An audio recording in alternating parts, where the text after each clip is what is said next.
Magandang hapon, Pilipinas. Mula sa Pag-asa, DUST, narito na po ang latest sa lagay ng panahon.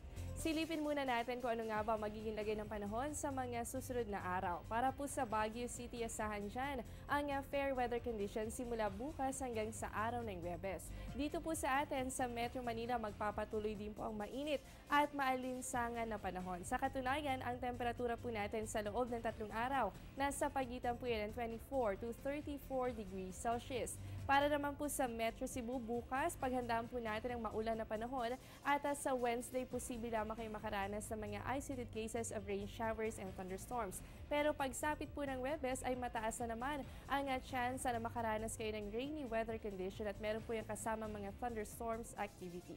At para po sa Metro Davao, asahan naman dyan ang pagkakaroon ng may hina hanggang sa katamtamang pag-ulan. Simula po yan bukas at magpapatuloy po yan hanggang sa Huwebes. At panghuli na lamang po natin, Zamboanga City, asahan din na magiging maulan ang inyong susunod na 3 araw. Ang temperatura po nasa pagitan yan ng 23 to 32 degrees Celsius. Huwag po kayong aalis, magbabalik pa po ang Panahon TV matapos ang isang paalala.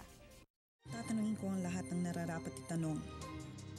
Tatanungin ko sina Manong at Manang, mga kaibigan at katrabaho, Si Obama at ang barangay tanod. tatanungin ko ang mga taong dapat tanungin para sa mga bagay na dapat ipaliwanag. Para sa bansang kailangan magtanong. para sa kinabukasan ng ating bayan.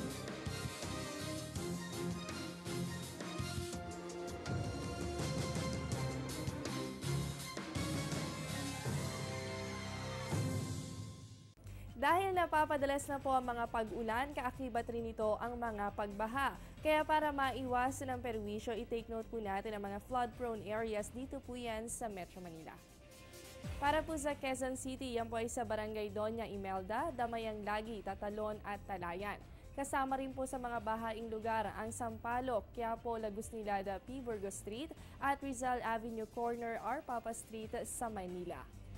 Sa Makati naman po, kabilang dyan ang Makati Diversion Channel, South Superhighway from Bendia at para po sa Mandaluyong, asahan din ang pagtaas ng tubig sa may Maysilo Circle to Bonnie Avenue, Calentong Street, New Panadero Street, Shaw Boulevard at Acacia Lane. Kabilang din po sa mga binabahang lugar ang Ninoy Aquino Avenue sa may Parañaque. Bukod po sa mga pagbaha, prone din tayo sa mga common diseases sa panahon po yan ng tag-ulan, gaya ng ubot-sipon. Madalas maipasa po o madaling maipasa sa iba ang impeksyon nito. Kinakailangan ng sapat na pahinga at konsumo ng maraming fluids. Importante rin po ang pagkain ng prutas na mayaman sa vitamin C para mapalakas nito ang inyong immune system.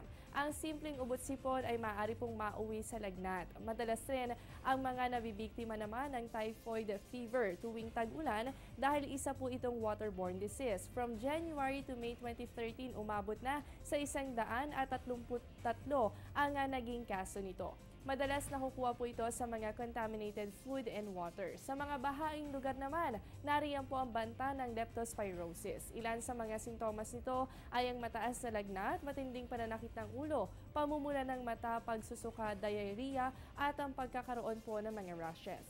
Sa panahon rin ng tag-ulan, mas mataas po ang tsansa ng pagkakaroon naman ng malaria. Madalas po manirahan ng mga lamok sa mga stagnant water. Kagaya po ng dengue, nakukuha rin ito sa kagat ng lamok. Kabilang rin po sa mga common diseases during rainy season ay ang hepatitis A.